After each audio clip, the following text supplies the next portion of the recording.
काय झालं? कंटाळलास? खूप प्रयत्न करतोय, पण हवं तसं यश काय मिळेना, बरोबर ना? आता ही धावपळ सोडून कुठेतरी लांब निघून जावंसं वाटतंय ना?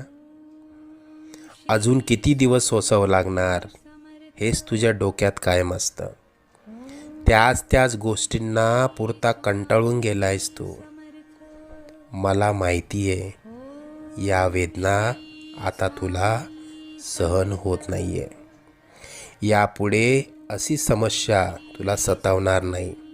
तू आजपर्यंत भरपूर दुःख सहन केलंस. तुझी वाईट वेळ संपून जाईल. त्यानंतर येतील सुखाचे सोन्यासारखे दिवस. बाळा, तू प्रयत्न करत राहा.